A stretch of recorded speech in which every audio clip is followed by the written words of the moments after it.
A lot of people are losing their jobs to AI, right? And it's a struggle to kind of figure out what's next. In this video, I'm going to share with you why I think the AI bubble is going to pop and something that I think is a solution to this.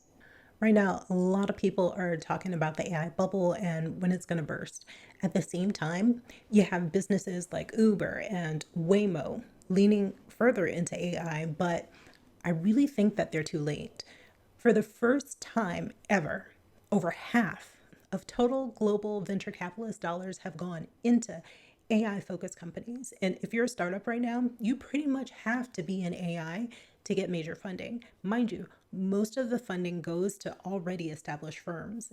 To me, AI feels like the dotcoms felt back in the 90s. In the 90s, the internet was considered to be world changing. Every business needed a website. All the hype, it led to huge stock valuations, even if the business didn't show profits.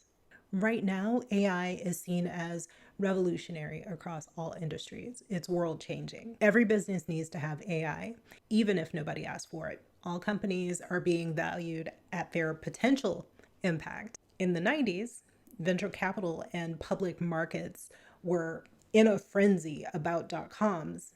Right now, VC and public market money is overwhelmingly concentrated in AI. Actually, venture capitalists poured $192.7 billion into AI startups so far this year, 2025.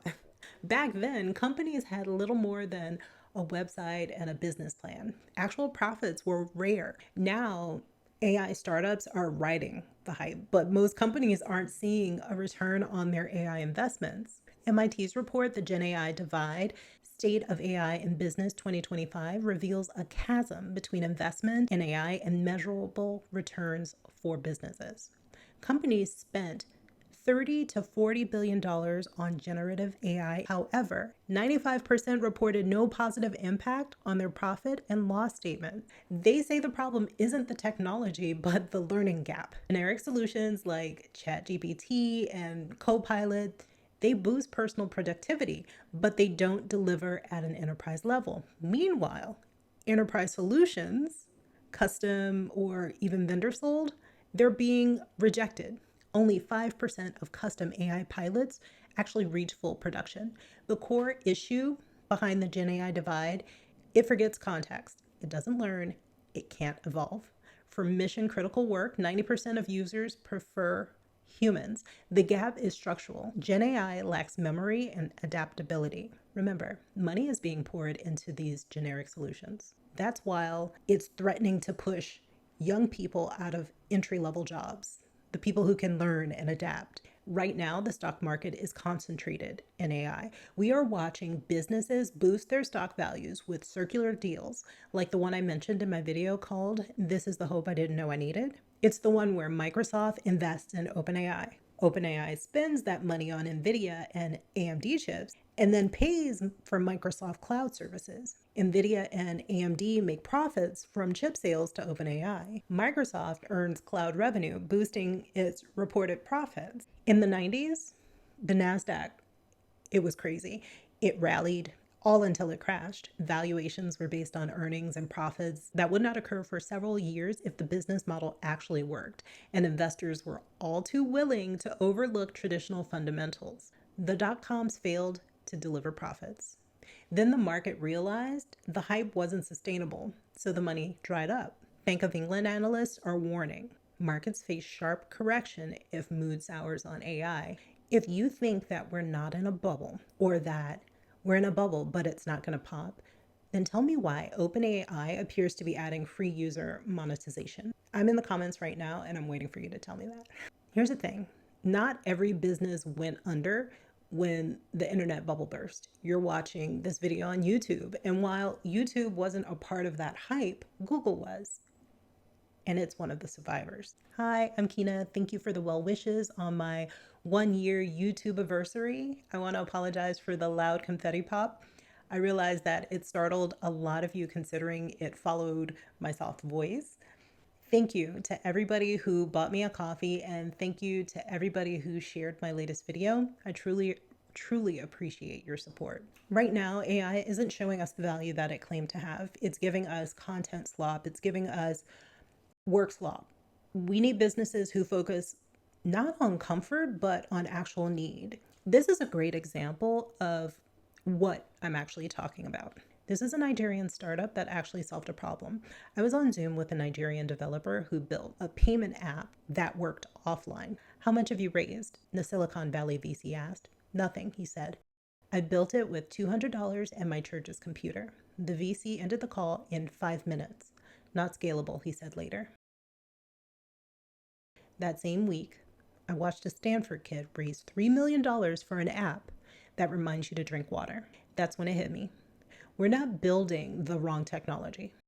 We're building for the wrong problems. In Silicon Valley, I sat through pitch after pitch, AI for choosing restaurants, apps for finding parking, platforms for rating your neighbor's dog. Meanwhile, developers in Lagos, Nairobi, and Accra were solving problems I'd never even considered. How do you bank without banks? How do you learn without schools? How do you pay without internet? Their constraints weren't inconveniences, they were life or death. In their solutions, they worked for billions, not just billionaires. Here's what broke me. That Nigerian developer's app serves 2 million people, built with $200. The water reminder app, dead in 6 months. Silicon Valley's problem isn't talent, it's perspective. We're optimizing comfort for people who already have everything. We're ignoring innovations that could change everything. Here's how we build the right future. 1, stop asking, is there an app for that? Start asking, who can't access basic services?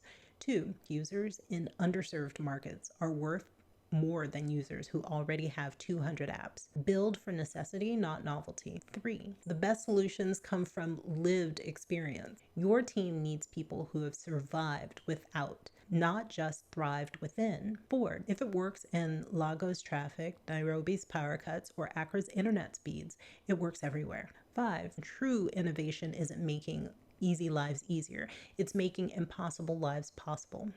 That developer I mentioned, he's now building infrastructure for millions without Silicon Valley's blessing, without their capital, without their permission. Because the future isn't waiting for Silicon Valley to notice it. The future is being built by people who can't afford to wait. So every builder solving real problems with no resources, you're not behind, you're ahead. Silicon Valley just hasn't caught up yet. What problems are we ignoring while we optimize comfort? Silicon Valley doesn't want to pivot. They're busy moving fast and the bubble is about to break. Tell me your thoughts on AI and if you think that we're in a bubble and if it will burst.